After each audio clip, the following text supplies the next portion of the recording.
بسم اللہ الرحمن الرحیم الحمد للہ رب العالمین باری الخلائق اجمعین فاطر السماوات والارضین والصلاة والسلام على اشرف الاولین والآخرین خاتم النبیین شفیع المذنبین ابی القاسم محمد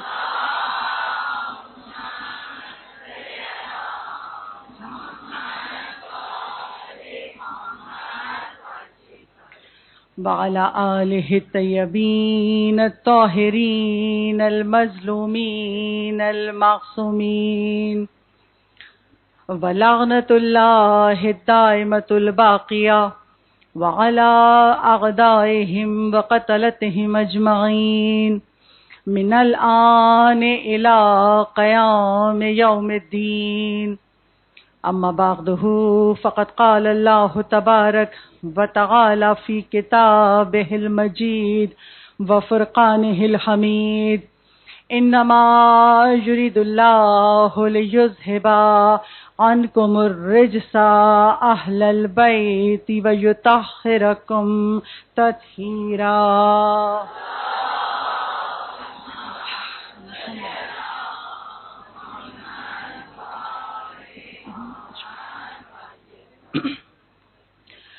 تمام تر تعریفیں اور تمام حمد و ثنا اس خالق و مالک کے لیے جس نے ہم سب کو خلق کیا، اس کائنات کو خلق کیا، اور وہی ہمارا پالنے والا ہے.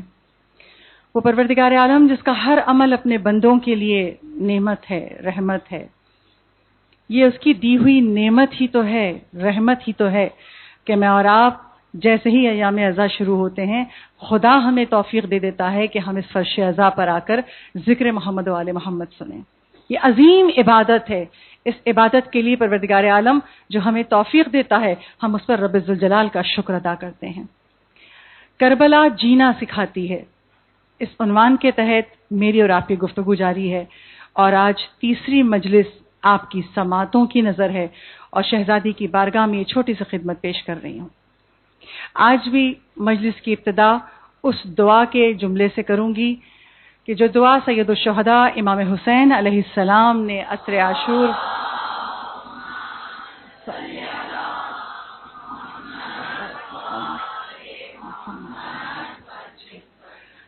سید الشہداء نے عصر عاشور رخصت آخر کے وقت اپنے بیٹے سید سجاد ہمارے چوتھے امام کو اپنے سینے سے لگا کر اس دعا کی تعلیم کی تھی، اور امام کے توسل سے، امام کے وسیلے سے یہ دعا ہم تک پہنچی. آج تیسری مجلس ہے اور میں اس دعا کا تیسرا جملہ آپ کی سماعتوں کی نظر کرتی ہوں. ابتدا کیسے ہوئی تھی؟ بسم اللہ الرحمن الرحیم یاسین والقرآن الحکیم. اب تیسرا جملہ طٰہٰ والقرآن العظیم. یعنی آپ دیکھیے ایک طرح سے تکرار ہے. پہلا بھی ایک اللہ کے رسول کا قرآنی لقب یاسین، اور پھر قرآن کی عظمت بیان ہوئی جو کل میں نے بیان کی تھی القرآن الحکیم. اب جو تیسرا جملہ ہے اس میں بھی رسول کا ایک قرآنی لقب ہے طٰہٰ، اور پھر کیا کہا؟ طٰہٰ والقرآن العظیم. اب قرآن کی ایک اور صفت ہے، قرآن عظمت والا ہے. تو پہلی بات تو واضح ہو جاتی ہے جو معصومین نے سکھائی کہ خدا کی بارگاہ میں جب مانگنا تو بہترین وسیلہ ختمی مرتبت کی ذات اور خدا کا کلام ہے. کیونکہ مولا حسین نے یہی کہا تھا نا، اس دعا کو اس وقت پڑھنا جب شدید مشکلوں میں ہو، جب بلاؤں میں گھر جاؤ، جب ایسی عظیم حاجت ہو، مصیبتوں میں پڑے ہو، اس وقت اس دعا کو وسیلہ بنانا. تو آج اس تیسرے جملے پہ مختصر سی گفتگو کروں گی. طٰہٰ کیا ہے؟ یہ رسول کا لقب ہے نا. دو لفظ مل گئے ہیں طٰہٰ. جب ہم اردو میں بولتے ہیں تو کہتے ہیں توئے زوئے نا، توئے ہے. عربی زبان میں جب ہم تجوید سیکھتے ہیں تو عربی زبان میں توئے جسے ہم اردو میں توئے کہتے ہیں عربی زبان میں کہتے ہیں تا. ہم کہتے ہیں ہے، عربی زبان میں کہا جاتا ہے ہا. تو یہ دو لفظ مل گئے تو رسول کا قرآنی لقب بنا طٰہٰ. جب ایک پوچھنے والے نے چھٹے امام صادق آل محمد امام جعفر صادق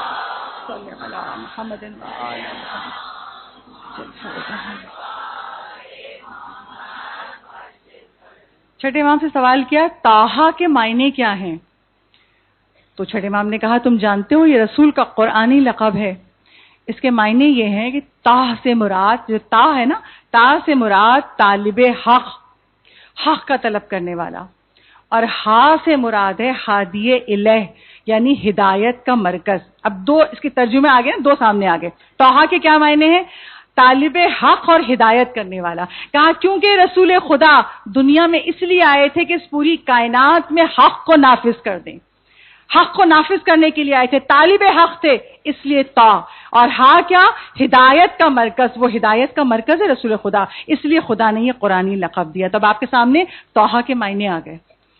والقرآن العظیم، یہ قرآن عظمت والا ہے. واقعاً اس قرآن کی تلاوت کرتے وقت ہمارے ذہنوں میں نہیں ہوتی، نہ اس کی حکمتیں ہوتی ہیں، نہ اس کی عظمتیں ہوتی ہیں. یہ قرآن اللہ کا کلام ہے اور بہت عظمت والا ہے، اتنا عظمت والا ہے. پہلے ذرا آج کی دنیا سے ایک مثال پیش کر دوں. ابھی کچھ عرصے پہلے ترکی میں ایک لیبارٹری میں ایک ایکسپیریمنٹ کیا گیا، ایک تجربہ کیا گیا. کچھ پودوں کو ایک طرف، ایک پلانٹس کے گروہ کو رکھا گیا، ایک طرف ایک پلانٹس، یعنی کچھ پودوں کو ایک طرف رکھ دیا گیا، کچھ پودوں کو ایک طرف، 4 یا 5 کہہ لیجیے، 10 12 کہہ لیجیے، ایک پودوں کا گروپ جو ہم اپنے گھروں میں لگاتے ہیں چھوٹے چھوٹے گملوں میں. تو اس طرح سے ایک پودے ایک سائڈ پہ رکھ دیے گئے، ایک پودے کچھ جمع کر کے ایک سائڈ پہ رکھ دیے گئے، اور ایک ہی لیبارٹری کا ماحول تھا، ایک ہی طرح سے ہوا مل رہی ہے، سورج کی روشنی کا بھی ایک طرح سے ایک ہی طرف سے انتظام کیا گیا تھا، پانی بھی ایک ہی جیسا تمام پودوں میں ڈل رہا تھا. مگر ایک فرق تھا. وہ فرق کیا تھا؟ پودوں کے ایک گروپ کے سامنے روزانہ 5 گھنٹے تک تلاوت قرآن کا کیسٹ چلا دیا جاتا تھا، اور دوسرے گروپ کو اس سے محروم رکھا، اس کے سامنے ایسا کچھ نہیں کیا. کچھ عرصے کے بعد جب ان پودوں کی لمبائی کو ناپا گیا تو جن پودوں کے سامنے روزانہ 5 گھنٹے تک تلاوت قرآن کا کیسٹ لگا، دیکھیے قرآن کا اثر کس کس پہ ہوتا ہے، وہ پودے 20 سینٹی میٹر لمبے ہو گئے، اور جن کے سامنے قرآن کی تلاوت نہیں کی تھی وہ صرف 13 سینٹی میٹر لمبے ہوئے. یعنی آسان زبان میں بتا دوں کہ جن کے سامنے قرآن کی تلاوت کا کیسٹ روزانہ 5 گھنٹے لگایا گیا، وہ پودے زیادہ جلدی اور بڑے ہو گئے، لمبے ہو گئے. اللہ اکبر.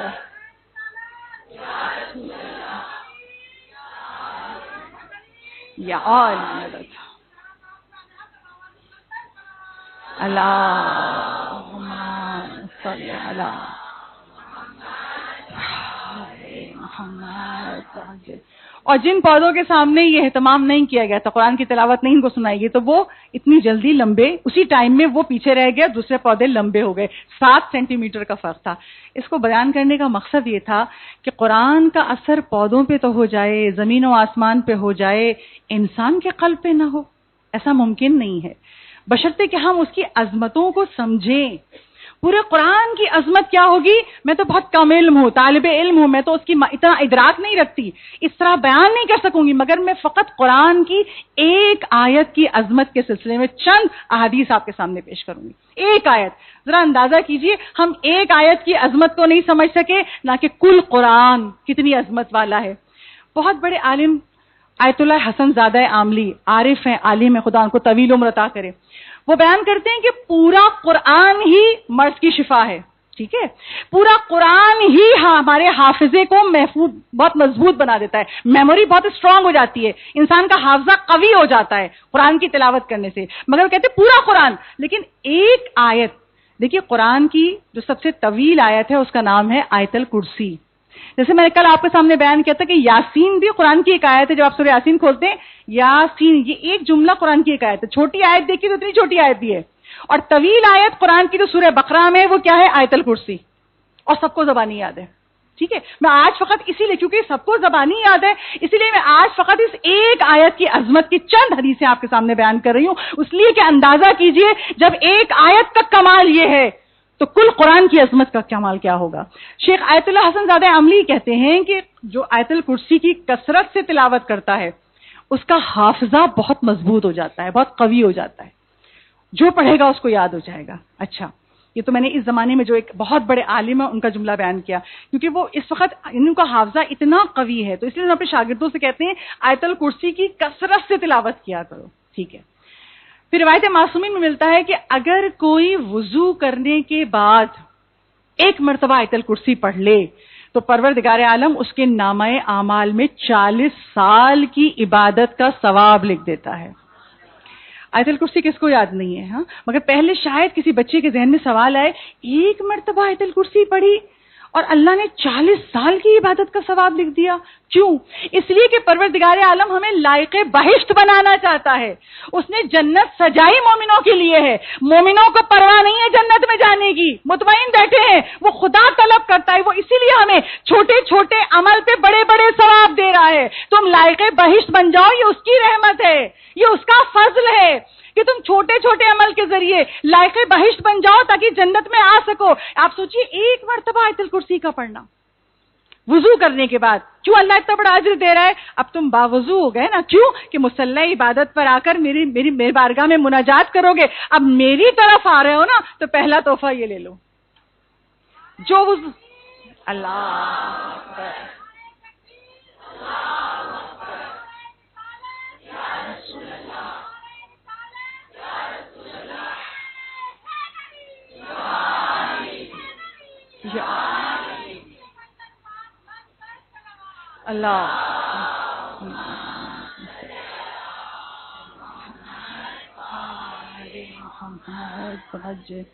جو بعد وضو، دیکھیے جب ہم وضو کر کے اٹھتے ہیں، باتھ روم سے نکل رہے ہیں، جب تک ہم مصلی بچھائیں گے، جب تک ہم نماز کی چادر پہنیں گے، اگر اس دوران آپ چلتے ہوئے آیت الکرسی پڑھ لیجئے، مصلی تک آتے آتے 40 سال کی عبادت کا ثواب نامہ اعمال میں آ گیا. اور فرش اعضاء پہ آپ بیٹھے ہیں، جناب زہرا بھی بیٹھی ہیں، ملائکہ بھی بیٹھے ہیں، انبیاء بھی بیٹھے ہیں. اسی فرش اعضاء پہ توفیق مانگا کیجئے، کیونکہ ہم دل میں توفیق مانگ رہے ہیں، بی بی آمین کہہ دیں گی، ہماری کوشش مکمل ہو جائے گی. آج سے عادت ڈالیے کہ وضو کرنے کے بعد ایک مرتبہ جو آیت الکرسی پڑھ لے اتنا اجر. اچھا، امام ضامن و سامن امام رضا علیہ الصلوۃ والسلام ارشاد فرماتے ہیں،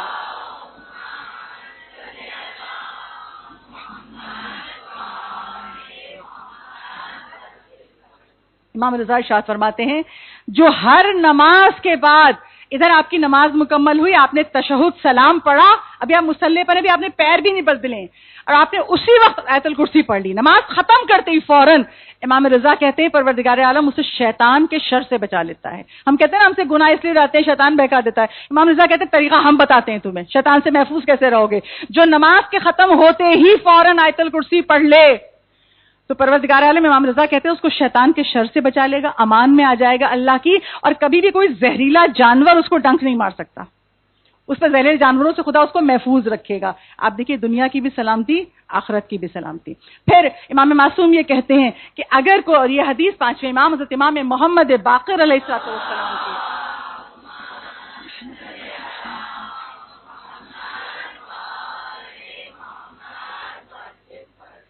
امام ارشاد فرماتے ہیں پانچویں امام کی حدیث، اگر کوئی بستر پہ سونے کے لیے لیٹا ہے اور لیٹتے وقت بستر پہ لیٹ گئے ہیں اور لیٹے لیٹے آپ نے آیت الکرسی پڑھ لی حفاظت کے لیے، پانچویں امام ارشاد فرماتے ہیں جو سوتے وقت ایک مرتبہ آیت الکرسی پڑھ لے خدا اس کو محفوظ کر دیتا ہے. اب وہ بلاؤں سے، مصیبتوں سے، پریشانیوں سے محفوظ ہو گیا، حفاظت میں آ گیا اللہ کی.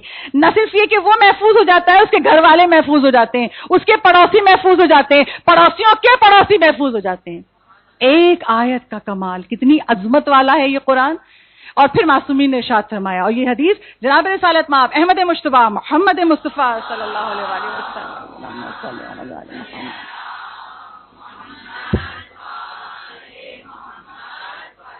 جناب رسالت مآب ارشاد فرماتے ہیں جو گھر سے نکلتے وقت آیت الکرسی پڑھ لے. اب گھر سے نکل رہے، دروازے پہ آپ نے نکلتے نکلتے آیت الکرسی پڑھ لی، تو اب رسول خدا کہتے ہیں کہ اس کی حفاظت کے لیے خدا 70,000 ملائکہ کو مقرر کر دیتا ہے. حفاظت سے جائے گا، حفاظت سے آئے گا. نہ ہم عمل کرتے ہیں، نہ ہم نے اپنے بچوں کو سکھایا، نہ اپنے جوانوں کو سکھایا، اور پھر پریشان بیٹھے ہوئے کیا ہوگا، کراچی کے حالات یہ سکھائیے، مولا سب بتا کے گئے. نہ ہم سیکھتے ہیں، نہ ہم عمل کرتے ہیں.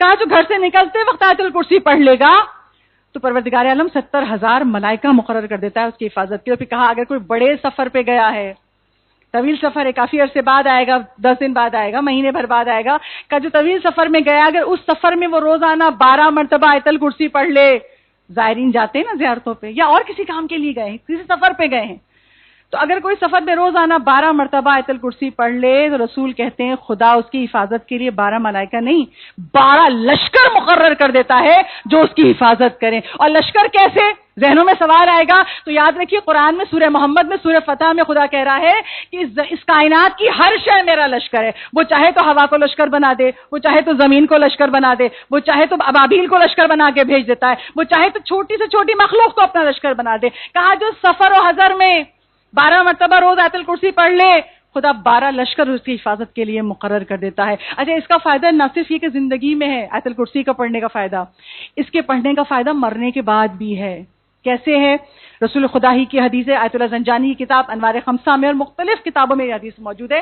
وہ حدیث کیا ہے؟ رسول خدا کہتے ہیں اگر کوئی قبرستان جائے اور جانا چاہیے, خصوصاً والدین کی قبروں پہ ضرور جانا چاہیے. بعض لوگ دوسرے مسئلے کہتے ہیں نہیں عورتیں نہیں جانے, عورتوں کے لیے ہماری شریعت میں مباح ہے.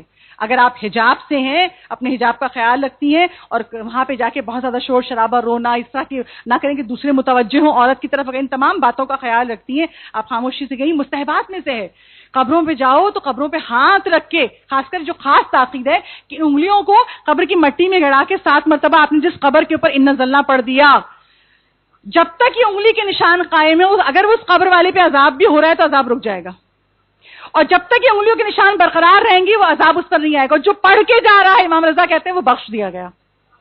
آیت الکرسی کے لیے رسول خدا کہتے ہیں جو قبرستان گیا, مستحبات میں سے قبروں پہ جاؤ تو کم از کم 7 مرتبہ آیت الکرسی ضرور پڑھو, کم از کم نا ایک دفعہ بھی پڑھ دیں تو بہت ہے. اکثر ایسا ہوتا ہے کراچی ہمارا بہت بڑا شہر ہے, جب ہم سفر کر رہے ہوتے ہیں راستے سے گزر رہے ہوتے ہیں, کبھی راستے سے ڈگ روڈ کے قریب کا قبرستان آ گیا گزر رہے ہیں, بس پہ ہیں قریب میں ہے کہیں, مطلب مختلف ہمیں قبرستان کراچی شہر میں ملتے ہیں, ہم سفر کرتے ہوئے نظر آتا ہے. آپ گاڑی میں بیٹھے ہیں, بس میں بیٹھے ہیں, رکشے میں بیٹھے ہیں, کسی سواری میں بیٹھے ہوئے, آپ دیکھا قریب قبرستان ہے, اب رسول کی اس حدیث سے فائدہ کیسے اٹھائیں گے؟ آپ نے ایک مرتبہ آیت الکرسی پڑھا اور پڑھ کے کہا ہم ان تمام اہل القبور کو اس آیت الکرسی پڑھنے کا ثواب ہدیہ کرتے ہیں. یا آپ خود قبرستان جا رہے ہیں, آپ نے ایک مرتبہ جا کے ایک مرتبہ آیت الکرسی پڑھی اور کہا اس قبرستان کی تمام قبور کو میں اس کا ثواب ہدیہ کرتی ہوں. رسول خدا کہتے ہیں جب کسی نے ایک مرتبہ آیت الکرسی پڑھ کے اس طرح اہل القبور کو ثواب ہدیہ کیا, ہر قبر میں خدا نور نازل کر دیتا ہے, ہر قبر کو کشادہ کر دیتا ہے. اور پڑھنے والے کو ثواب کیا ملتا ہے؟ رسول خدا کہتے ہیں پڑھنے والا بھی ثواب سے محروم نہیں ہے. یہ جو اس نے آیت الکرسی پڑھی, اس آیت الکرسی میں جتنے حرف ہیں, لفظ نہیں, جتنے حرف ہیں, شروع کیسے ہوتی ہے؟ اللہ لا الہ, اب اللہ ہے اس میں الف ہے, پھر 2 لام ہے, تشدید ہے, ایک ایک حرف کے بدلے رسول خدا کہتے ہیں جس نے قبرستان میں کھڑے ہو کے مرحومین کے لیے آیت الکرسی پڑھی, خدا ایک ایک حرف کے بدلے ملک خلق کر دیتا ہے جو پڑھنے والے کے لیے قیامت تک استغفار کرتا رہتا ہے. صلوات پڑھیں بابا سے.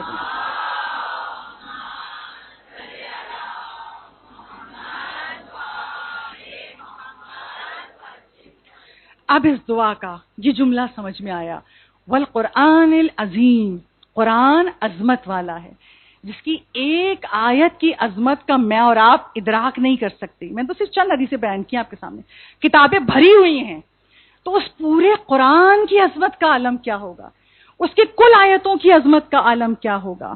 تو بس یاد رکھیے جس طرح کوئی کتاب قرآن کی عظمت کے برابر نہیں آ سکتی, کوئی کتاب نہیں آ سکتی قرآن کی عظمت کے مقابلے میں, ایسے ہی اس کائنات کی کوئی ہستی اہل بیت محمد کے مقابلے میں نہیں آ سکتی.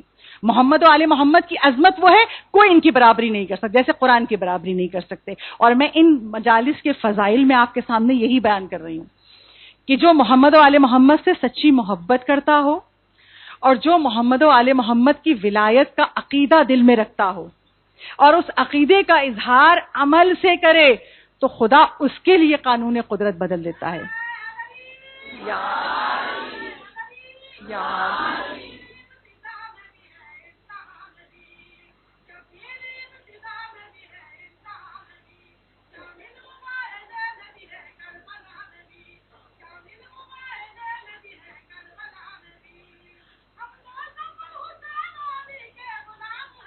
بے شک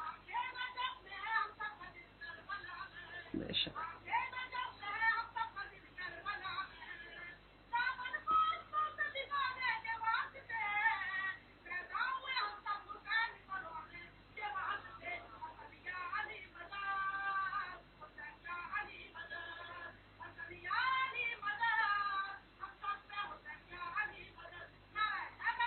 یا علی یا علی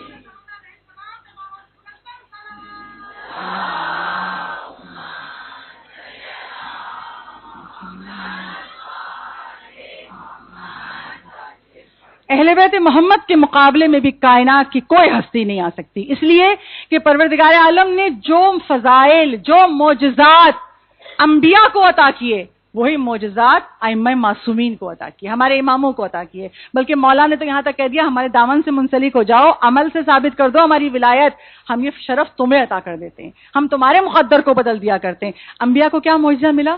حضرت عیسیٰ کو معجزہ کیا ملا؟ حضرت عیسیٰ گہوارے میں بولے ہیں۔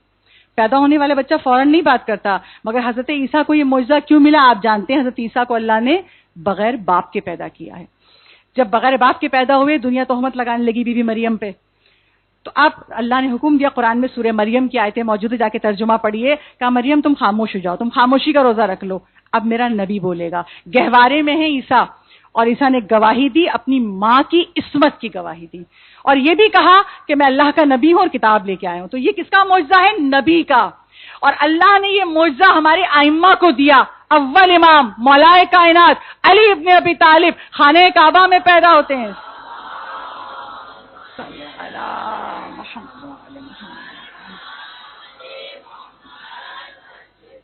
مولائے کائنات کا وہ واقعہ جو میرے اور آپ کے دل پہ لکھا ہوا ہے، اس لیے بہت تفصیل میں نہیں جاؤں گی، صرف اشارتاً گزر کے مجھے حسن مجتبیٰ تک پہنچنا ہے۔ کیسے؟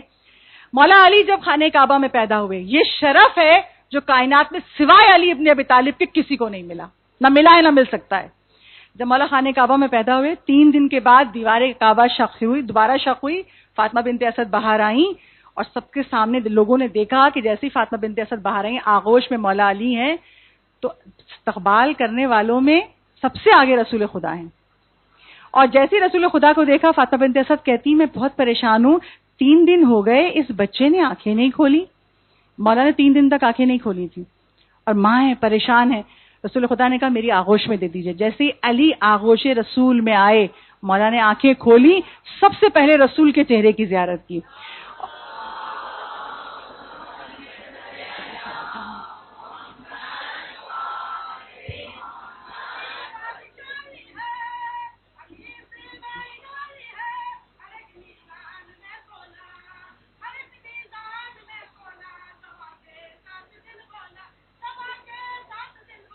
علی مولا علی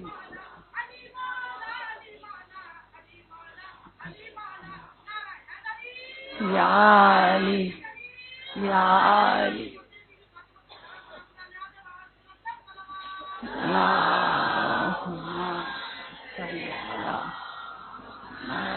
آل محمد۔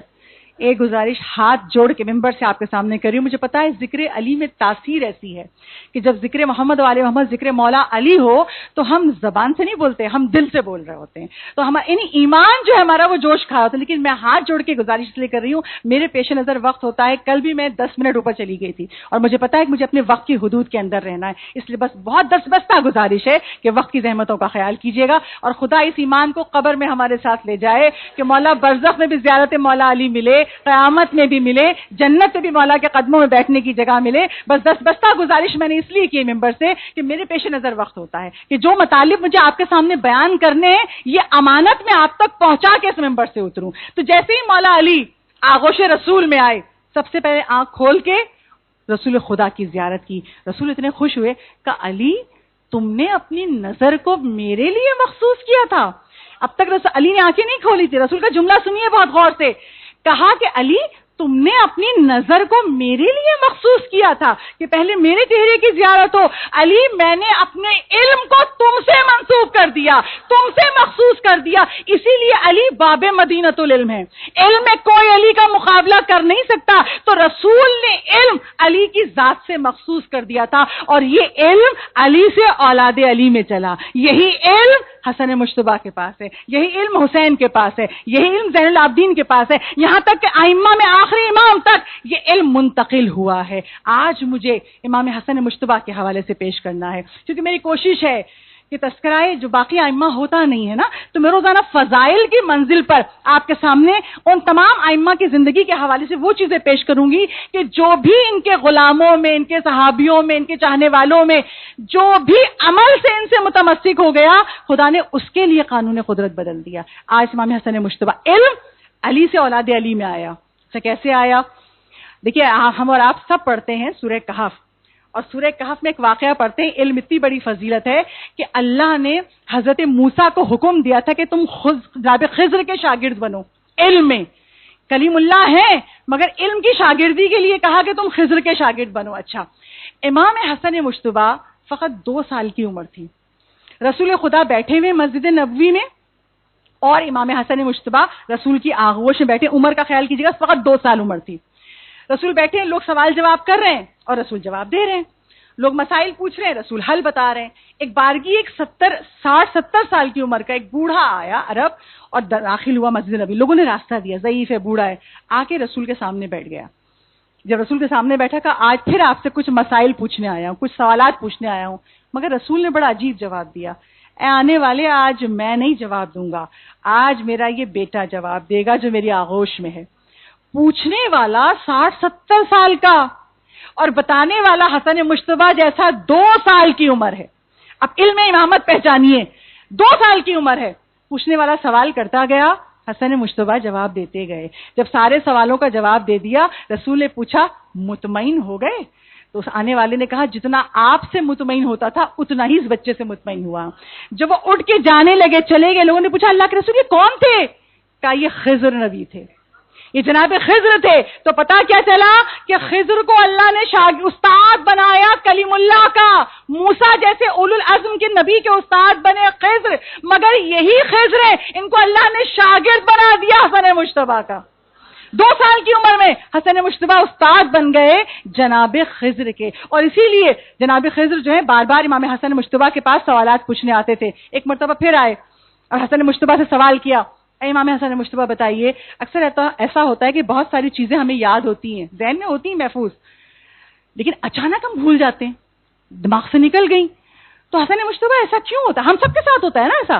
تو پوچھتے ہیں حسن مجتبی سے جناب خضر کہ ایسا کیوں ہوتا ہے؟ امام حسن نے کہا ایسا اس لیے ہوتا ہے کہ کبھی کبھی دل پر ایک حجاب آ جاتا ہے اور ہمارے ذہنوں سے وہ چیزیں نکل جاتی ہیں۔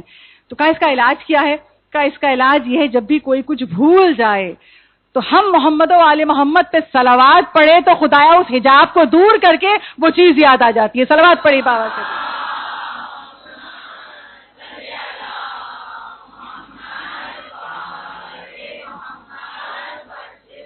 یہ عظمت امام حسن ہے کہ وہ اتنے جلیل القدر ہستی کے استاد بنے اور ہر سوال کا جواب دیں۔ عظمت امام حسن مجتبی، ہمارے ائمہ معصومین کی عظمت کا یہ عالم ہے۔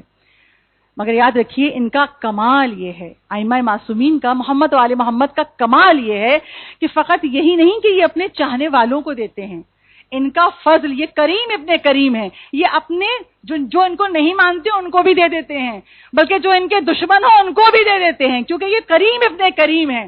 اور روایت میں ہے وہ واقعہ جو آپ ہر سال سنتے ہیں سفر میں، سفر کی مجالس میں، 28 سفر کی، وہی واقعہ پڑھی، مگر مجھے اس میں سے ایک بہت بنیادی نقطہ ہے جو آپ تک پہنچانا ہے، اس لیے بات مختصراً پڑھوں گی۔ وہ کیا؟ حاکم شام معاویہ مدینے آیا۔ اب جب مدینے آیا تو مدینے میں امام حسن مجتبی بھی موجود ہیں، اور آپ سب جانتے ہیں کہ مدینے میں امام حسن کا دسترخوان بہت مشہور تھا، اپنے ہوں، پرائے ہوں، غیر ہوں، سب آتے تھے اور امام حسن کے دسترخوان پہ آ کے کھاتے تھے۔ تو اب وہاں پہ اور لوگ بھی تھے، اور لوگ بھی بڑی سخاوت دکھاتے تھے، مگر امام حسن کا ہی دسترخوان کیوں مشہور تھا؟ فرق یہ تھا کہ دنیا کے لوگوں کے دسترخوان پہ دنیا کی چیزیں ہوتی ہیں جو موسم کے لیے موجود ہے، اور امام حسن کے دسترخوان پہ وہ بھی ہوتا تھا جو دنیا میں ہے اور وہ بھی ہوتا تھا جس کا موسم نہیں ہے، کیونکہ یہ کائنات پہ اختیار رکھتے ہیں، لوگوں کو بے موسم کی چیزیں، لوگوں کو طرح طرح کی نعمتیں، کل کائنات کے امام تھے نا حسن مجتبی، ان کے دسترخوان پہ لوگ آتے تھے۔ اب یہ حاکم شام مدینے آیا اور چاہتا ہے کہ لوگ اس کے پاس آئیں۔ اب لوگ کیوں آئیں گے؟ امام حسن کے دسترخوان پہ کھا رہے ہیں، امام حسن کے در پہ آ کے ان کو علم مل رہا ہے، مسائل کا حل مل رہا ہے، کوئی پریشانی ہوتی ہے مولا کے پاس آتے ہیں، حل کر دیتے ہیں، تو لوگ کیوں جائیں گے حاکم شام کے پاس؟ اب یہ مدینے میں آ گیا ہے اور چاہتا ہے کہ مجھے پروٹوکول ملے، لوگ آئیں۔ اب کیا کرے؟ اس نے اعلان کروا دیا مدینے میں جو بھی مجھ سے ملنے آئے گا، مجھے سلام کرنے آئے گا، اسے میں انعام دوں گا۔ دربار سجا لیا ہے میں نے، اب لوگ جا رہے ہیں، چلو اچھا اگر ایک سلام کر کے مل جاتا ہے مال تو کیا برا ہے. کثیر تعداد لوگوں کی پہنچ گئی اور صبح سے شام تک مال تقسیم ہو رہا ہے. اگر کوئی نہیں گیا تو حسن مشتبہ، مولا کو کیا ضرورت ہے، مولا ٹھوکر مارے تو خاک سونا بن جائے. مولا نہیں گئے، اب وہ تڑپ رہا ہے، سب آ گئے، حسن مشتبہ نہیں آئے، یہ تو میری بڑی بے عزتی ہو جائے گی کہ فرزند رسول نہیں آئے مجھے ملنے کے لیے. اب کیا کرے؟ جب کچھ نہ کر سکا سپاہیوں کو بھیجا دھمکی کے ساتھ، ان سے کہہ دینا ان کو آنا ضرور ہے. اتنا فورسفلی کہا گیا امام حسن سے، اتنا زیادہ کہ آپ کو جانا ضروری نہیں، اگر نہیں جائیں گے تو ہم آپ کو زخم لگائیں گے اور آپ کو اذیت دیں گے. اٹھے امام حسن مشتبہ، پہنچے اس کے دربار میں. جیسے ہی پہنچے تو اس نے بڑی عزت سے بٹھایا مولا کو اور ایک جملہ کہا، آپ اس لیے دیر سے آئے ہیں، اب بالکل آخری وقت دن ڈوبنے والا ہے، آپ اس لیے دیر سے آئے تاکہ میرا سارا خزانہ خالی ہو جائے، جب آپ آئیں تو کچھ بچے ہی نہیں اور میری توہین ہو جائے. مولا نے کہا میں تیری خزانے کی تمنا نہیں رکھتا، مجھے کچھ نہیں چاہیے تجھ سے. اب اسے چاہا کہ میں اپنی بڑائی کیسے دکھاؤں حسن مشتبہ کے سامنے. اس نے اپنے خزانچی سے کہا، صبح سے اب تک میں نے جتنا تقسیم کیا ہے اس کے برابر حسن مشتبہ کو دے دے. اب خزانے تولے جانے لگے، جتنا صبح سے شام تک تقسیم کیا تھا ایک انبار لگ گیا. کہا حسن مشتبہ یہ آپ کے لیے. جیسے ہی مولا اٹھنے لگے، بس یہ سنانے کے لیے نا میں نے آپ کو یہاں پہ کیا نقطہ چھپا ہوا ہے، یہ سنانے کے لیے میں نے آپ کو پوری روایت سنائی جو آپ سب سنتے ہیں سفر میں. جیسے ہی امام حسن مشتبہ اٹھ کے جانے لگے، کھڑے ہوئے تو اس حاکم شام کا غلام جو کھڑا تھا ہاتھ باندھ کے، دیکھیے ائمہ معصومین کو اللہ نے ایسی شخصیت بنا کے بھیجا ہے دنیا میں، اتنی جاذبیت ہے ہمارے مولا کی شخصیتوں میں کہ جو ان کو دیکھتا ہے ان کا ہو جاتا ہے، ان سے محبت کرنے لگتا ہے. اب وہ غلام ہے دشمن کا، کھڑا دیکھ رہا ہے. جیسے ہی امام حسن اٹھنے لگے اسے جلدی سے دوڑ کے آگے بڑھ کے مولا کی جوتیاں سیدھی کر دی. یعنی اب سنیے جو میں نے آپ کو سنانا تھا، اٹھ کے فوراً آیا، آگے بڑھا، امام کی جوتیاں سیدھی کر دی. کیوں؟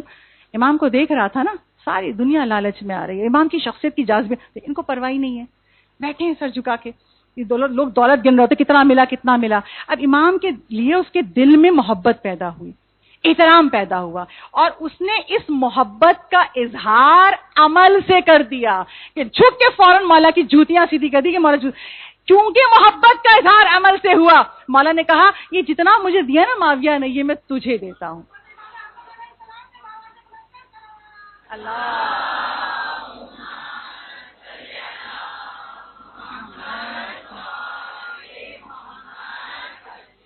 دیکھیے عطا تو مولا سب کو کرتے ہیں، یہ دشمن کا غلام ہے، مگر اس میں کیا چیز چھپی ہوئی تھی؟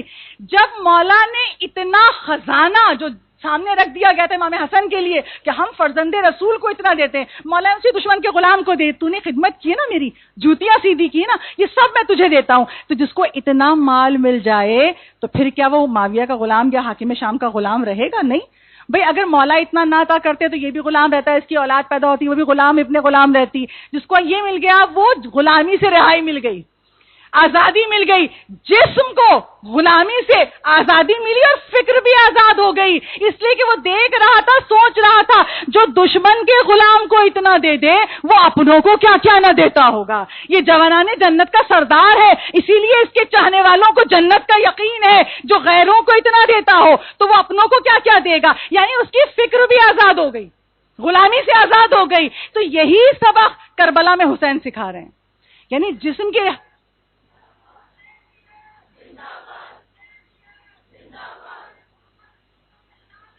بے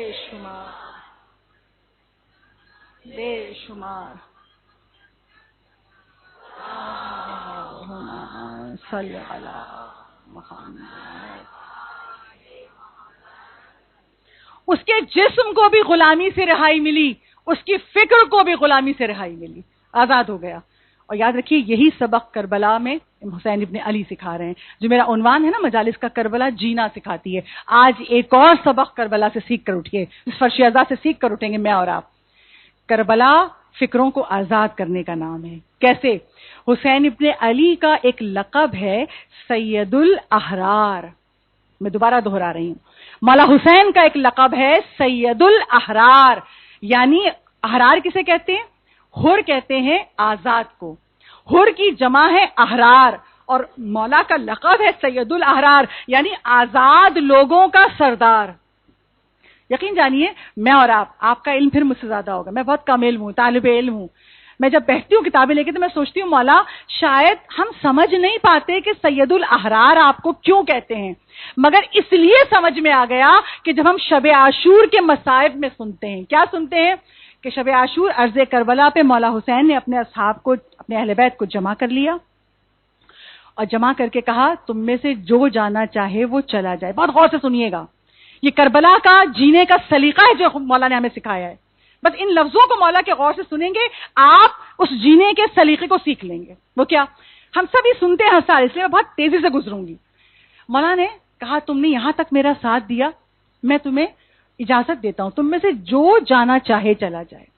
تم یہاں تک میرے ساتھ آئے، میں یہ بھی وعدہ کرتا ہوں یہاں تک آئے ہو نا شفاعت کرواؤں گا، یعنی آخرت بھی محفوظ ہے، میں تمہیں آخرت کی ضمانت بھی دے رہا ہوں، مگر جو جانا چاہے وہ جا سکتا ہے. پھر مولا نے چراغ بجھا دیا. کہا چراغ اس لیے بجھا رہا ہوگا کسی کو اٹھتے ہوئے شرم محسوس ہو رہی ہے، اب اندھیرا ہے، جو جانا چاہے چلا جائے. ہم اور آپ سنتے ہیں نا ہر سال، کوئی نہیں گیا، کوئی نہیں گیا. سب سے پہلے حیران کن بات تو یہ ہے کہ جو لاکھوں کے لشکر میں گھرا ہوا ہو تو اس کو تو اور لوگ جمع کر لینے چاہیے. آ جائے جو میرے پاس آنا چاہتا ہے. نہیں، یہ حسین ابن علی کیا کر رہے ہیں مولا؟ آپ جو وفادار تھے ان کے لیے بھی آپ نے چراغ بجھا دیا، جو جانا چاہے چلا جائے. تو بڑی عجیب سی بات لگتی ہے نا کہ مولا دشمنوں میں گھرے ہوئے ہیں جو ساتھ ساتھ ہیں، آپ ان کو بھی اجازت دے رہے ہیں چلا جائے. پھر ہوا کیا؟ جب دوبارہ چراغ جلا، اور جلا کیسے؟ مولا نے کہا عباس چراغ جلا دو، کیونکہ مولا کو یقین تھا عباس نہیں جا سکتا، اس لیے اندھیرے میں آواز دی عباس چراغ جلا دو. جیسے عباس نے چراغ جلایا سب سے پہلے مولا عباس بولے. مولا عباس کہتے ہیں خدا وہ دن نہ دکھائے جب ہم آپ کے پاس زندہ رہیں. مولا کا ایک ایک جانسار بولنے لگا مولا ہم آپ کو چھوڑ کے چلے جائیں، زہرا کو کیا منہ دکھائیں گے؟ زہر ابن قین بولتے ہیں مولا 70,000 مرتبہ بھی مارا جائے، لاش کو جلایا جائے، پھر زندہ کیا جائے، پھر بھی حسین آپ کا ساتھ دیں گے، آپ کو نہیں چھوڑ سکتے. کیا سمجھ میں آیا؟ حسین ابن علی نے چراغ کیوں بجھایا؟ مولا بتانا یہ چاہتے تھے قیامت تک کے ہر مومن کو میرے پاس وہ آئے گا، حسین سے قریب وہ ہوگا جس کی فکر آزاد ہوگی. اگر ہم میں سے کوئی اگر وہاں بیٹھا ہوتا کیا سوچتا؟ مولا خود ہی کہہ رہے ہیں چلے جاؤ، اور مولا یہ بھی کہہ رہے ہیں کہ میں شفاعت بھی کرواؤں گا، تو مولا تو اجازت دے رہے نا، چلے جائیں زندگی بچ جائے گی. پھر کوئی اور ہوتا تو یہی سوچتا نا، زندگی بچ جائے گی، فلاں مسئلہ اٹکا ہوا ہے، فلاں جائیداد کا مسئلہ ہے، فلاں کی شادی نہیں ہوئی ہے، فلاں بیٹے، یعنی ہم تو یہ سوچ کے شاید اٹھ جاتے کہ مولا آپ تو خود اجازت دے رہے ہیں شفاعت بھی کروا دیں گے، تو بس اٹھ جائیے. کیوں نہیں اٹھے وہ لوگ؟ مولا یہ منظر ہمیں کربلا سے اس لیے دکھا رہے ہیں اگر ہمارے ہو حسینی ہو تو جینے کا سلیقہ سیکھ لو. حسین کے پاس وہ آئے گا جس کی فکر پہ کسی دنیا کی چیز کا پہرا نہ ہو، جس کی فکر آزاد ہو، جو ذہنی غلام نہ ہو، جس کو صرف یہ فکر ہو کہ میں وہ کروں جس سے میرا خدا راضی رہے. اور وہ سب جانثار جانتے تھے اگر یہاں سے اڑ گئے تو خدا ناراض ہو جائے گا. میری حجت کو چھوڑ دیا، میرے وارث کو چھوڑ دیا تم نے تنہا. تو مولا نے جینے کا سلیقہ کیا سکھایا کہ اگر جینا چاہتے ہو تو ہمیشہ اپنی فکروں کو آزاد رکھو، ذہنی غلام نہ بننا. اچھا اب آپ میں سے اکثر لوگ کہیں گے، جوان بچے بیٹھے ہیں وہ کہیں گے بھائی ہم آزاد ملک کے آزاد شہری ہیں، آج آپ ہمیں کیا سکھا رہی ہیں ممبر سے؟ سنیے، بے شک ہم آزاد ملک کے آزاد شہری، خدا ہمارے ملک کی آزادی کو ہمیشہ قائم رکھے، خدا اس ملک کی سلامتی کے دشمنوں کو نیست و نابود کر دے. بے شک ہم آزاد ملک کے آزاد شہری ہیں، مگر ہم ذہنی طور پہ غلام ہیں. کیسے غلام ہیں؟ میں چند مثالیں پیش کروں گی اور مسائب سے متصل ہو جاؤں. گھر جا کے سوچئے گا. سب سے پہلی مثال اپنے جوان بچیوں سے مخاطب ہوں میں، اور کچھ خواتین بھی اس میں مبتلا ہیں، ان سے بھی مخاطب ہوں. ہم کہتے ہیں نا ہم تو غلام نہیں ہیں، تو مولانا نے سبق سکھایا ہے جینے کا، فکر آزاد ہو. تو ہماری تو فکر آزاد نہیں ہے. آج جو بچے اور بچیاں گانے سنتے ہیں، گانے کے عادی ہو گئے ہیں. یعنی ایسے ہیں بچے کہ اگر ٹیوشن سینٹر بھی جا رہے ہیں، کوچنگ سینٹر میں بھی جا رہے ہیں، کان میں ہیڈ فون لگا ہوا ہے اور چل رہا ہے. بھائی کیوں؟ بھائی اس کے بغیر ہم پڑھ نہیں سکتے. گھر میں بیٹھے ہوم ورک ہو رہا ہے، اسائنمنٹ تیار ہو رہے ہیں یونیورسٹی کے، کان میں گانے کی آواز سے. کیوں بھائی؟ اس کے بغیر کام ہی نہیں ہوتا. خواتین ہیں، FM ریڈیو لگے ہوئے ہیں، گانے بج رہے ہیں، کھانا پکا رہی ہیں کچن میں، کپڑے دھو رہی ہیں واشنگ مشین میں. بھائی کیوں لگا رکھا ہے؟ یہ حرام ہے گانا. بھائی اس کے بغیر کام نہیں ہوتا، اب عادت پڑ گئی ہے. یہ کیا ہے؟ ذہنی غلامی ہے، نشہ ہے. آیت اللہ خمینی ارشاد فرماتے تھے یہ میوزک جو ہے، یہ گانا ایسا ہے، یہ انسان کے لیے وہ کام کرتا ہے جیسے ہیروئن کا نشہ، جیسے چرس کا نشہ. کا جیسے انسان اس نشے کا ایڈکٹ ہو جاتا ہے نا, نشئی ہو جاتا ہے, کا یہ میوزک بھی وہی کام کرتی ہے ایک بندہ مومن کے لیے کہ انسان نشئی ہو جاتا ہے. اچھا, ہم کبھی نہیں سوچتے, دنیا نے کہہ دیا ٹی وی پہ ریڈیو پہ جو موسیقی ہے وہ روح کی غذا ہے. یہ کہنے والے کون ہیں؟ نبی امام ہیں؟ نہیں, دنیا کے گنہگار لوگ. کہہ دیا موسیقی روح کی غذا ہے, ہمیں یقین آ گیا. اور معصومین یہ کہہ رہے ہیں تلاوت قرآن روح کی غذا ہے, ہمیں یقین کیوں نہیں آتا؟ آج میں آپ کے سامنے فقط چند حدیثیں بیان کروں گی. پہچانیے یہ گناہ جو ہمارے گھروں میں داخل ہو گیا ہے, ہر شخص کے گھر سے, یعنی اس میں مرد عورت بچے سب مبتلا ہے. مرد گاڑیوں میں بیٹھتے ہیں, گاڑی میں جیسی گاڑی سٹارٹ ہوگی اس سے پہلے کیسٹ چلا جاتا ہے اندر کہ بھئی گانا سنے بغیر گاڑی نہیں چلتی. بس وہ ویگنوں میں بیٹھی ہو تو ہماری مجبوری ہے, ہم ڈرائیوروں کو منع نہیں کر سکتے, گانا چل رہا ہے. خواتین گھر میں ہیں, مارننگ شوز چل رہے ہیں ٹی وی پہ اور پروگرام چل رہے ہیں, گانے سن رہے ہیں, اور گھروں سے گانے کی آواز بلند ہو رہی ہے. کیا ہے گانا؟ اگر جاننا ہے نا, میں آپ کے سامنے ائمہ معصومین کی, 4 معصومین کی چند احادیث پیش کر رہی ہوں. جناب رسالت مآب احمد مجتبیٰ محمد مصطفیٰ صلی اللہ علیہ وسلم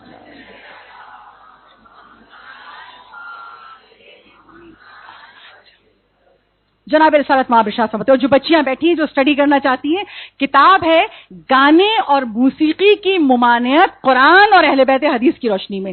تنظیم المکاتب ادارہ اس کی کتاب ہے, بہت خوبصورت کتاب ہے, پڑھیے, دلیلوں کے ساتھ اس میں دیا گیا ہے. میں اس کتاب سے فقط چند 3 یا 4 حدیثیں آپ کے سامنے پیش کروں. پہلی حدیث, رسول خدا کہتے ہیں, کسی نے پوچھا رسول اللہ گانا ہے کیا, کب سے شروع ہوا یہ گانا؟ رسول خدا کہتے ہیں پہلا گانا ابلیس نے گایا تھا. کب گایا تھا؟ جب حضرت آدم کا انتقال ہوا تھا. جب پہلا نبی وفات پاتا ہے تو ابلیس خوش ہو کر گانا گاتا ہے, اور یہ پہلا گانا ہے تاریخ کا. ہم کس کی پیروی کر رہے ہیں؟ ہم کس کی اطاعت کر رہے ہیں؟ شیطان کی. گانا کیا ہے؟ شیطان کی اطاعت ہے. اس کے بعد اب ائمہ معصومین سے سنیے. ہمارے 5ویں امام حضرت امام محمد باقر علیہ الصلوۃ والسلام,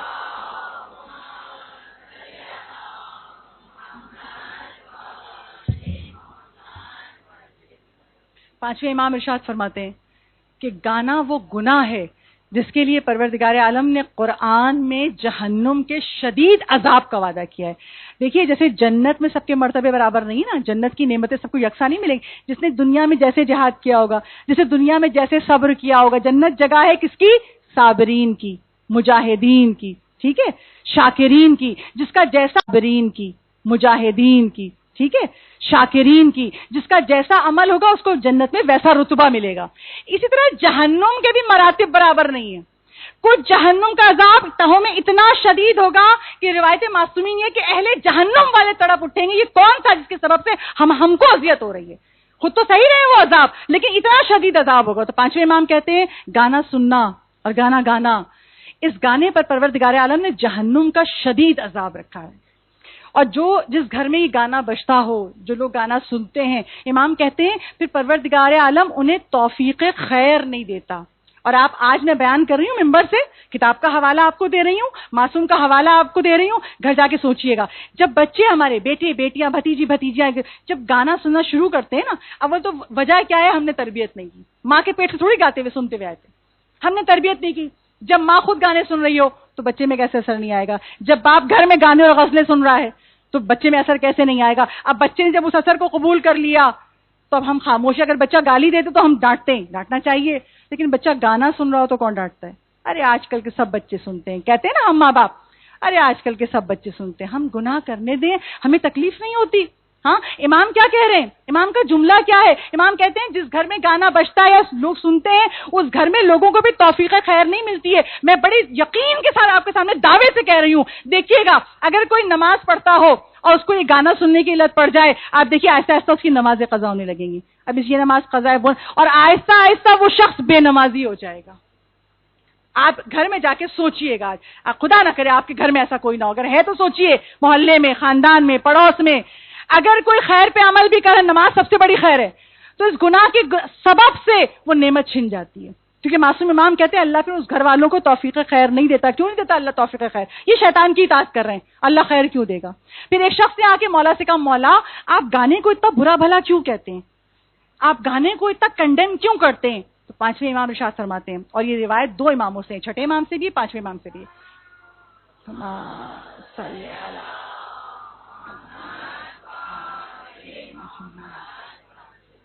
کہا مولا آپ کیوں کہتے ہیں گانے کو اتنا برا کیوں کہتے ہیں؟ مولا نے کہا تم نے قرآن نہیں پڑھا؟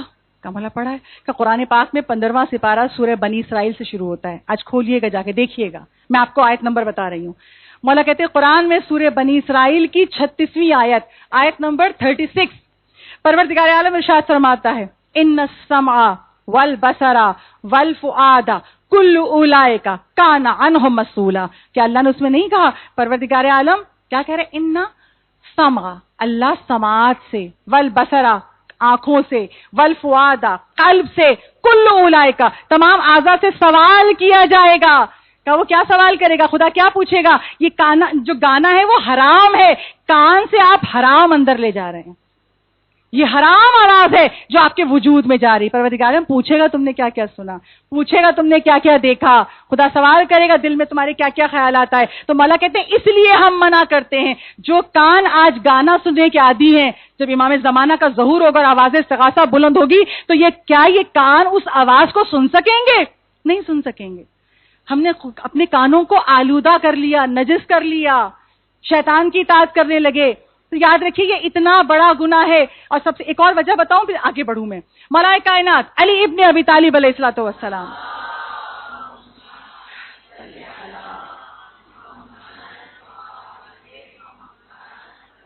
مولا کائنات ارشاد فرماتے ہیں یہ جو لوگوں کے دل سخت ہو جاتے ہیں نا، ہمارا پاس دنیا میں کیا کہتے ہیں پتہ نہیں کیا بات ہے، لوگوں کے دل سخت ہو گئے، بھائی بھائی چھوٹ جاتا ہے، بہن بہن چھوٹ جاتی ہے، رشتے دار چھوٹ جاتے ہیں۔ آج کی اولادیں ایسی ہو گئی ہیں کہ اپنے ضعیف ماں باپ کا خیال نہیں کرتی ہیں، رحم نہیں آتا، دل سخت ہو گئے۔ کیوں دل سخت ہو گئے؟ مولا علی سے سنیے۔ مولا کائنات کہتے ہیں جو گانا سنتا ہے یا گاتا ہے اس کا قلب سخت ہو جاتا ہے۔ کیوں؟ یہ گانا دل میں نفاق پیدا کر دیتا ہے۔ تو جتنی شقی القلب جو مولا حسین کے سامنے جو لاکھوں کا لشکر آ گیا تھا نا، کیسے آ گیا تھا؟ ان میں زانی تھے، ان میں گانا سننے والے تھے، شراب پینے والے تھے، بے نمازی تھے، ان میں حرام کھانے والے تھے، اس لیے جمع ہو کے لشکر حسین لشکر یزید میں آ گئے تھے کہ جن کے سامنے معصوم امام ہدایت کر رہا ہے ان پہ اثر نہیں ہو رہا تھا۔ اتنا بڑا گناہ ہے۔ تو مولا علی کہتے ہیں یہ گانا سننے سے دل سخت ہو جاتا ہے۔ آج ہم اور آپ کہتے ہیں نا بچوں سے کچھ کہو اثر ہی نہیں ہوتا۔ ہم لوگ اپنے ماں باپ کی ایک آواز پہ عمل کر لیا کرتے تھے، آج بچوں سے کہے جاؤ چاہے بیٹی ہو چاہے بیٹا، اچھا کر لیں گے بات ٹالتے رہتے، اثر نہیں ہوتی۔ نماز پڑھ لو، اول وقت پڑھ لیں گے نا، آپ پیچھے پڑ جاتی ہیں۔ ہم سب سنتے نا ماؤں کا مجمع ہے، دل کیوں سخت ہو جاتے ہیں؟ یہ گانا سن سن کر۔ تو عزیزارو یہ گانا کیا ہے؟ ذہنی غلامی، نشہ ہے نا۔ بہت سے لوگ کہتے ہیں چاہتے ہیں مگر چھوڑ نہیں پاتے، عادت پڑ گئی ہے۔ ایک چیز آج سن لیجئے، اس کے بعد اللہ کرے ہماری نسلوں سے یہ گناہ نکل جائے۔ وہ کیا؟ آج کسی بھی شیعہ سے، ہم کسی بھی آل محمد کے چاہنے والے سے، کسی بھی دنیا کے کسی کونے میں ہو، اگر اس سے یہ سوال کیا جائے جس کام سے مولا کو اذیت ہوتی ہے وہ کام کرو گے؟ جواب کیا ملے گا؟ نہیں، کبھی نہیں کریں گے۔ مولا سے محبت کرتے ہیں، ٹھیک ہے، اتنا علم نہیں رکھتے، اتنا عمل نہیں کرتے، پورا عمل نہیں کر پاتے، مگر محبت تو ہے، مولا کے نام پہ جان دینے کو تیار ہیں۔ تو جس سے بھی پوچھو کیا کہ نہیں، جس کام سے مولا کو اذیت ہوتی ہے وہ کام نہیں کریں گے۔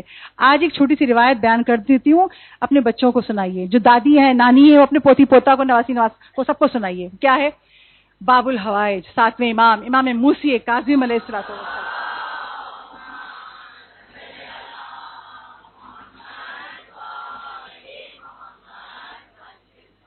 7ویں امام آپ سب جانتے ہیں، مولا نے 14 سال قید خانے میں کاٹے ہیں۔ اور کیسا قید خانہ تھا؟ جہاں مولا پیر پھیلا کے نہیں بیٹھ سکتے تھے، قبر سے زیادہ تنگ و تاریک۔ اس قید خانے میں مولا سیدھے کھڑے نہیں ہو سکتے تھے، اتنا تنگ و تاریک۔ اور ظالم کرتا کیا تھا کہ اس قید خانے کا جو زندان کا داروغہ ہوتا تھا وہ اس کو مقرر کرتا تھا جو شقی ترین ظالم ترین آدمی ہو، اس کا دل سخت ہو، اس کو مقرر کرتا تھا۔ اچھا، جب یہ ظالم ترین لوگ زندان کے داروغہ بن کے آتے تھے اور پھر جب مولا کا عمل دیکھتے تھے، آہستہ آہستہ ان کا دل پگھلنا شروع ہوتا تھا اور پھر یہ مولا کو ماننے لگتے تھے۔ جیسے حاکم کو خبر ہوتی تھی، حاکم پھر زندان کا داروغہ بدل دیتا تھا۔ جہاں وہ امام کے عمل کو دیکھ کے، کیونکہ امام کی عمل میں، امام کی شخصیت میں، امام کے چہرے پر ہر چیز میں جاذبیت ہے۔ جو ان کو دیکھتا ہے ان کا ہو جاتا ہے، جو ان کے بارے میں سنتا ہے ان کا ہو جاتا ہے، جو ان کے بارے میں پڑھتا ہے ان کا ہو جاتا ہے، بشرطے دل پاک ہو، دل میں یہ کرختگی نہ ہو، سختی نہ ہو۔ اب جو داروغہ آتے بھی تھے وہ امام کو دیکھ رہے ہیں، آہستہ آہستہ تبدیل ہو جاتے تھے۔ ایسے ہی ایک داروغہ زندان، اس کا قلب پلٹ گیا، اب جب پلٹ گیا مولا سے محبت کرنے لگا. ابھی حاکم کو پتا نہیں چلا ہے, وہ نہ چینج کر دے گا. ایک بار کی رات کا وقت تھا, زندان میں مولا کے پاس آیا, ساتویں امام کے پاس. کہا مولا اب دل جلتا ہے میرا, آپ اس قید خانے میں پورا دن گزارتے ہیں مولا, جہاں آپ پاؤں پھیلا نہیں سکتے. مولا 24 گھنٹے میں ایک پانی کا کوزہ ملتا ہے, وہ بھی کھولتا ہوا پانی. مولا پورے 24 گھنٹے میں ایک روٹی ملتی ہے جس میں گندم کم کنکر زیادہ ہوتے ہیں. مولا ایک درخواست لے کے آیا ہوں, ابھی حاکم کو نہیں پتا کہ میں آپ سے محبت کر رہا ہوں. مولا قریب میں ہی میرا گھر ہے, برابر میں, رات کا وقت ہے. مولا چلیے میرے گھر چلے چلیے, کم سے کم آپ آرام سے آرام تو کر لیں گے, آپ مصلی میں آپ کو بچھا دوں گا, آپ سکون سے عبادت تو کر لیں گے. اس نے اتنی خوشامد کی, اتنی درخواست کی, اتنا گڑ گڑایا. مولا نے کہا اچھا چل. مولا گئے, جیسے مولا سے بالکل قید خانے کے قریب اس کا گھر تھا, رات کی تاریکی میں لے گیا, گھر میں لے گیا, مولا کے لیے بستر بچھایا. مولا آپ آرام سے آج سوئیے گا. محبت ہے نا, محبت کرنے والا کیا کرے گا, ہم سب محبت کرتے ہیں نا, دل پہ ہاتھ رکھ کے سوچو کوئی مولا کو تکلیف میں دیکھے. اس نے مصلی بچھا دیا. مولا آج آپ سکون سے عبادت کیجیے گا. اور چلا گیا واپس کہ لوگوں کو خبر نہ ہو جائے دروغہ زندان سے کہاں گیا, اور تالا لگا دیا, لوگوں کو پتہ ہی نہ چلے کہ مولا زندان میں نہیں ہے. صرف ایک رات گزری. صبح جب آیا تو میرے باب الحوائج, میرے ساتھی امام کہتے ہیں مجھے فوراً قید خانے میں لے چل. کہا مولا کیوں؟ کہا مجھے اذیت ہو رہی ہے. کہا مولا میرے گھر میں اذیت ہو رہی ہے؟ مولا یہ اس قید خانے سے تو بہتر ہے نا, مولا آرام سے آپ عبادت کر سکے ہوں گے, مولا آپ بستر لگا دیا تھا. کہا نہیں, میں بہت اذیت میں نے رات کاٹی. تو آرام کی بات کرتا ہے, میں نے بہت اذیت میں رات کاٹی ہے, اس سے بہتر وہ قید خانہ ہے. کہا مولا کیوں؟ کہا تیرے پڑوس میں کوئی ہے جو گانا سنتا ہے, گانا بج رہا تھا اور اس اذیت سے میں رات بھر تڑپا ہوں. مولا میرے اور آپ کے امام, میرے اور آپ کے مولا چند لمحے گانا سنے تو تڑپ جاتے ہیں, کیسے ہمارے اور آپ کے گھروں میں گانوں کی آوازیں ٹی وی اور ریڈیو سے بلند ہوتی ہیں. بس سوچ لیجئے, جس عمل سے ائمہ کو اذیت ہوتی ہے وہ عمل کبھی آل محمد کا چاہنے والا نہیں کرے گا. اگر اب تک نہیں پتا تھا تو بتائیے بچوں کو وہ کام نہیں کرنا ہے کہ جس سے مولا ناراض ہو, جس سے مولا کو اذیت ہوتی ہے. اچھا اب بچے کہیں گے عادت پڑ گئی ہے, کیا کریں, چھوڑنا چاہتے ہیں مگر اتنے گانے یاد ہو گئے ہیں زبان پر کہ منہ پہ آ جاتے ہیں. اور ہم گھروں تو چھوڑیے, ہماری تو شادیاں مکمل نہیں ہوتی تک گانے نہ بجیں. نہیں جانتے کہ مولا کو اس خوشی میں بھی ہم رلا رہے ہیں. گناہ ہے, حرام ہے, گناہ کبیرہ ہے, قرآن کی آیتیں موجود ہیں. کیا کریں, چھوڑنا چاہیں تو اب کیسے چھوڑیں؟ اور ہم نے اپنے بچوں کی تربیت کا انتظام کیا ہوتا تو یہ برا وقت دیکھنا ہی نہ پڑتا. کیوں؟ جب ماں خود سن رہی تو بچوں کو عادت کیسے نہیں پڑے گی. اسی لیے جناب رسالت مآب احمد مجتبیٰ محمد مصطفیٰ صلی اللہ علیہ وآلہ وسلم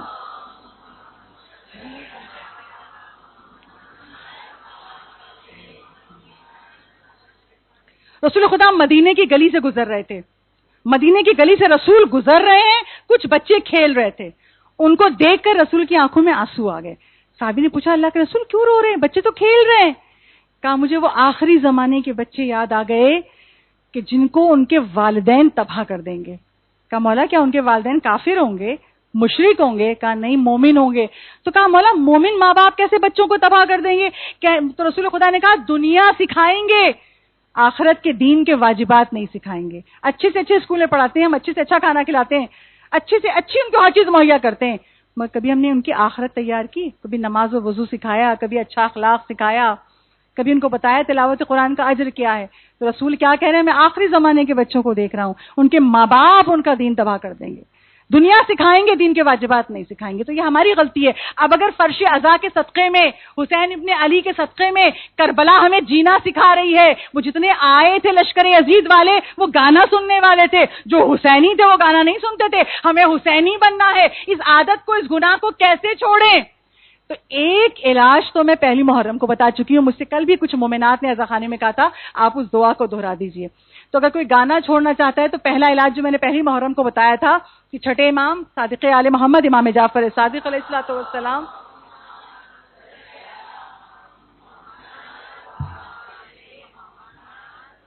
وقت بالکل ختم ہے, مصائب کی منزل آ گئی, میں بہت تیزی سے گزروں گی. پہلی محرم کو میں نے بتایا تھا چھٹے امام کہتے ہیں اگر تم اپنے ارادے کو مضبوط کرنا چاہتے ہو, ارادہ کر لیا فرش عزا پہ, نہ گانا سنیں گے نہ اپنے بچوں کو سننے دیں گے. تو ارادہ کر لیے تو ارادے پہ قائم کیسے رہے؟ چھٹے امام کہتے ہیں جو سورہ توبہ کی آیت نمبر 119 کی تلاوت کرے, کسی بھی وقت کر سکتے ہیں, بہت اچھا ہے کہ نماز کے بعد پڑھیں. آیت نمبر 119 یا ایھا الذین آمنوا اتقوا اللہ وکونوا مع الصادقین, یہ ایک آیت, جو یہ ایک آیت پڑھ کر ایک لائن کی دعا ہے.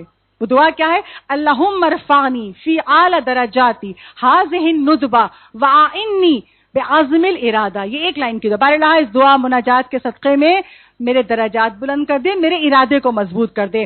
جو اس کی پابندی کرے گا وہ گانے جیسے گناہ سے بھی نکل آئے گا.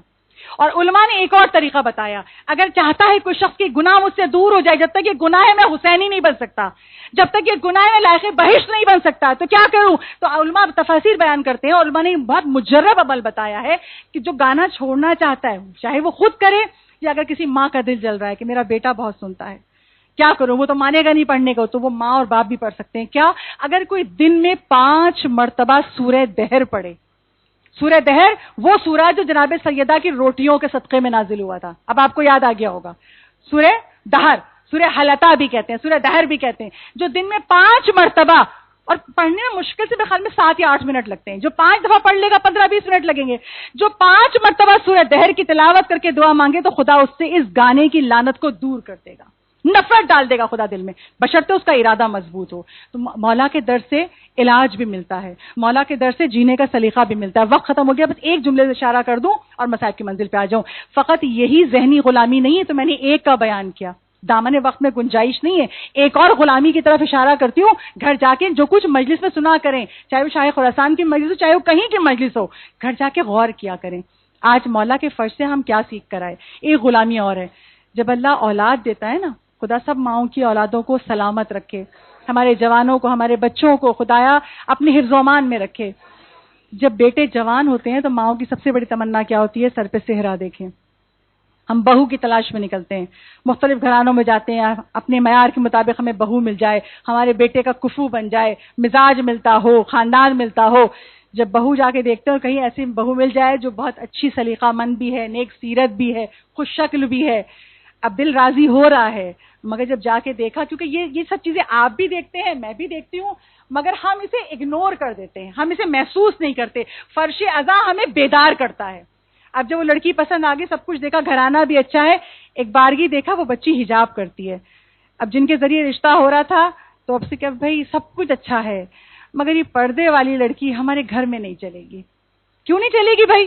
ہمارے گھر کا ماحول اتنا مذہبی نہیں ہے. ہمارے یہاں تو سب لوگ گانا بھی گاتے ہیں, ہمارے یہاں تو ایسا ہوتا ہے کہ بھائی پابندی بھی نہیں ہوتی, تو لہٰذا ہم نہیں کر سکتے. اب آپ سوچئے گھر جا کے جو میں کہہ رہی ہوں, کیا مطلب ہے اس کا؟ ہم نے کربلا سے جینا نہیں سیکھا. یعنی اگر ایک گناہ ہمارے گھر میں ہے, ابھی تک ہمارے گھر میں حجاب کا نور نہیں آیا. ہر واجب اللہ کا نور ہے, ہر حرام شر ہے, شیطان کی پیروی ہے. اگر ابھی تک یہ پردے کا نور, یہ حجاب کا نور ہمارے گھر میں نہیں آیا, اور اگر اللہ چاہتا ہے نیک بہو کے توسل سے یہ نور تمہاری نسلوں میں آ جائے, تو ہم خود کہہ کے دامن چھاڑ دیتے ہیں, ہم خود کہہ کے منع کر دیتے ہیں, بھائی ہم ایسی کو بہو نہیں بنائیں گے. کہاں ہیں ہم؟ کیوں کرتے ہیں ایسا؟ ذہنی غلام ہیں ہم, ہماری فکر آزاد نہیں ہوئی, ہم اپنی خواہشوں میں جی رہے ہیں, ہم مولا کی مرضی سے نہیں جی رہے, ہم خدا کی رضا کے لیے نہیں جی رہے. گھر جا کے سوچئے گا, ہمیں ذہنی غلامی سے نکلنا ہے. ہم حسین والے ہیں. حسین نے تو یہ معجزہ دکھا دیا کہ اگر لشکر یزید میں بھی کوئی ان سے محبت کرتا تھا اور اگر ذہنی اور جسمانی غلام تھا تو حسین نے اسے ایسے آزاد کرایا کہ پھر وہ حور نہیں رہا, حور علیہ السلام بن گیا. آج فرش ازا پہ ہم حور کا پرسہ دیتے ہیں. حور دل میں محبت احترام آل محمد رکھتا تھا, اور حور دیکھ رہا ہے مولا کی نیکیوں کو. جب راہ میں راستہ روکنے آیا تھا, مولا نے اس کے پورے لشکر کو پانی پلایا تھا, مولا نے اس کے لشکر کے جانوروں تک کو پانی پلایا. مولا مسافر تھے, مولا کو پتا تھا ابھی میرے بچے پانی کو ترسیں گے. جب شب عاشور آئی اور مولا کے خیموں سے صدا آ رہی ہے, العطش العطش العطش, رات بھر حور تڑپ رہا ہے. یہ وہی حسین ہے جس نے مجھے پانی پلایا تھا, میرے لشکر کو پانی پلایا تھا. اور تاریخ کہتی ہے کربلا میں شب عاشور, روز عاشور بہت گرمی تھی, جل رہا تھا آسمان. رات کے وقت بھی لشکر یزید کے سپاہی بار بار اپنے گھوڑوں کو لے جا کے فرات کے پانی میں پانی پلاتے تھے کہ جانور پیاس سے تڑپ رہے ہیں. حور دیکھ رہے ہیں ہمارے لشکر کے جانور بھی پی رہے ہیں, اگر کوئی پیاسا ہے تو حسین کے بچے, حسین کے اصحاب. رات بھر بچوں کی تڑپنے کی آواز, العطش العطش, ہائے پیاس. یہ آوازیں حور کو بیدار کر رہی ہیں, حور تڑپ رہے ہیں. صبح عاشور نمودار ہوئی, حور نکلے, لشکر عزیز سے نکلے, فیصلہ کر لیا حور نے, اب ذہن آزاد ہو گیا, اب روح آزاد ہو گئی, اب جب بڑھے پیچھے سے آواز دی بیٹے نے, بھائی نے, غلام نے, کہاں جا رہے ہیں؟ کہا میں جہنم سے نکل کر جنت کی طرف جا رہا ہوں. میں دیکھ رہا ہوں اگر لشکر یزید میں رہا تو جہنم میں ڈالا جاؤں گا, اور اگر حسین کے پاس چلا گیا تو جنت مل جائے گی. جیسے یہ کہا نا حر نے, بیٹے نے کہا بابا جنت کی طرف جا رہے ہیں تو اکیلے جا رہے ہیں؟ میں بھی ساتھ چلوں گا. بھائی بھی ساتھ چلا, غلام بھی ساتھ چلا, اور جیسے ہی لشکر امام حسین کے قریب پہنچنے لگے, خیمہ حسینی کے قریب پہنچنے لگے, عباس علمدار کی صدا بلند ہوئی, بنی ہاشم کے جوانوں خبردار, دشمن کی طرف سے کوئی آ رہا ہے, مولا کو کوئی نقصان نہ پہنچنے پائے. جیسے ہی عباس علمدار کی صدا بلند ہوئی, میرا دل چاہتا میں کہوں عباس ابھی تو آپ سلامت ہے نا, کھڑے ہیں حفاظت پہ. مولا اس وقت آپ پہ کیا گزری ہوگی جب مولا تنہا کھڑے کہہ رہے تھے کوئی ہے جو میری مدد کرے. مولا عباس آپ پہ کیا گزری ہوگی. جیسے ہی مولا عباس نے کہا خبردار کوئی آ رہا ہے لشکر یزید کی طرف سے, مولا حسین کہتے ہیں عباس رک جاؤ میرا مہمان آ رہا ہے. اور جیسے ہی خیمہ حسینی کے قریب پہنچنے لگے ہر گھوڑے سے اتر گئے. گھوڑے سے اتر کے بیٹے سے کہا میرے دونوں ہاتھ رومال سے باندھ دے. بیٹے نے کہا بابا یہ ہاتھ کیوں بندھوا رہے ہیں؟ کہ جب مولا حسین کے گھوڑے کو روکا تھا نا, میں نے انہی ہاتھوں سے مولا کے گھوڑے کی لگام کو پکڑا تھا, میں نے لجام فرس کو پکڑا تھا, مولا سے معافی مانگنی ہے, میں ہی مولا کو گھیر کے لایا تھا. بیٹے سے کہا رومال سے میرے ہاتھ باندھ دے. بیٹے نے ہاتھ باندھ دیے. حر نے ابا کا دامن چہرے پہ ڈال لیا, کہا میں حسین کی آنکھوں میں آنکھیں نہیں ڈال سکتا, میں شرمندہ ہوں مولا سے. حر آگے بڑھ رہے ہیں, ہاتھ بندھے ہوئے ہیں, سر جھکا ہوا ہے, ابا کا دامن پڑا ہوا ہے, کچھ نظر نہیں آ رہا. ایک بارگی بیٹے نے کہا اللہ اکبر. حر کہتے ہیں بیٹا کیوں تکبیر کیوں بلند کی؟ کہا بابا مولا حسین خود استقبال کے لیے آ رہے ہیں.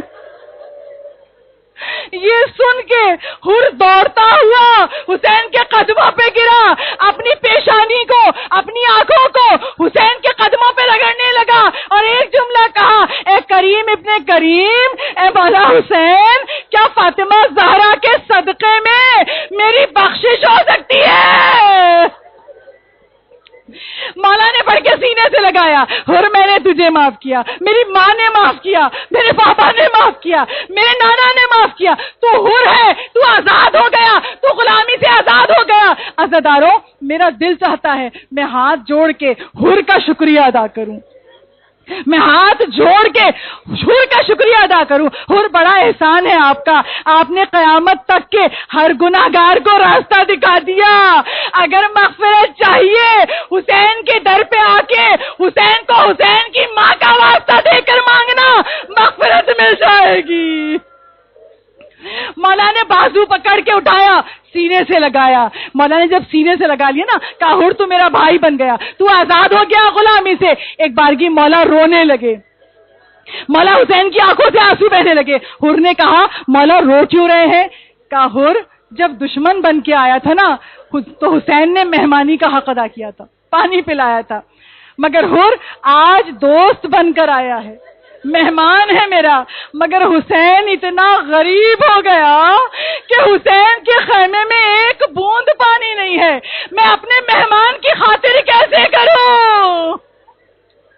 اب حر بھی رو رہے ہیں, مولا میں قصوروار ہوں, آپ کو گھیر کے نہ لاتا, مولا یہ وقت نہ آتا, مولا مجھے معاف کر دے. پھر ایک بارگی حر کہتے ہیں مولا آپ میری خاطر کرنا چاہتے ہیں؟ کہا ہاں حر آج مہمان بن کے آیا ہے, حسین بہت مجبور ہے, میں تیری مہمانی نہیں کر سکتا. مولا میری خاطر کرنا چاہتے ہیں نا, میں بتا دوں؟ کہا بتا. مولا میرے بیٹے کو مقتل میں جانے کی اجازت دے دیجیے. مولا یہ میری خاطر ہوگی, میرے بیٹے کو مقتل میں جانے کی اجازت دے دیجیے. مولا حسین کہتے ہیں حر آج قربانی کا دن ہے, آج ہم سب نے قربان ہونا ہے, جا میں نے اجازت دی. حر نے اپنے بیٹے کو گھوڑے پہ بٹھایا, گھوڑے پہ سوار کر دیا. جب بیٹا تیار ہو گیا تلوار حمائل کر لی. ایک مرتبہ بیٹے سے کہا ذرا میری بات سن. بیٹے نے سر جھکایا. حر نے کان میں کہا بیٹا ایسا جہاد کرنا باپ کے گناہ بخشوا دینا, بیٹا ایسا جہاد کرنا باپ کے گناہ بخشوا دینا.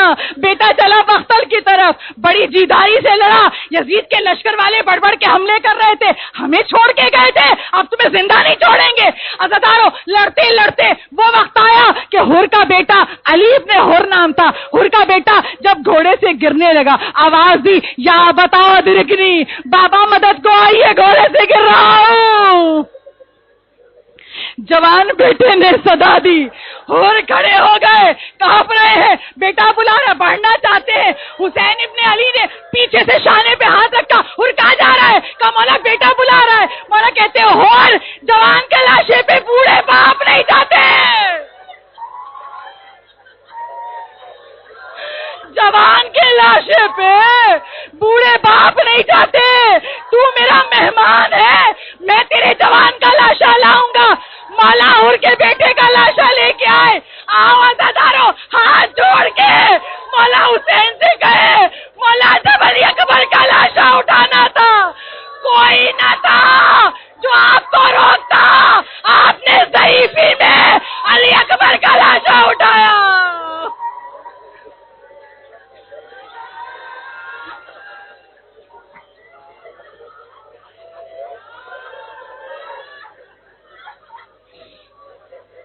الا لعنت اللہ علی القوم الظالمین وسيعلم الذین ظلموا ای منقلب ینقلبون۔ بار اللہ تجھے محمد و آل محمد کے مصائب کا واسطہ ہماری اس قلیل عبادت کو ہم سے قبول فرما لے۔ پاک پروردگار ہم سب کے تمام گناہان کبیرہ اور صغیرہ معاف فرما دے۔ پاک پروردگار ہم سب دلوں میں حاجتیں لے کر آئے ہیں، تجھے واسطہ شہدائے کربلا کا، تجھے واسطہ اسیران کربلا کا، جس مومنہ کے دل میں جو حاجات ہے غیب سے پورا فرما، جو لا ولد ہے اسے اولاد کی نعمت عطا فرما، جو صاحب اولاد ہے ان کی اولاد کو نیک صالح اطاعت گزار بنا دے۔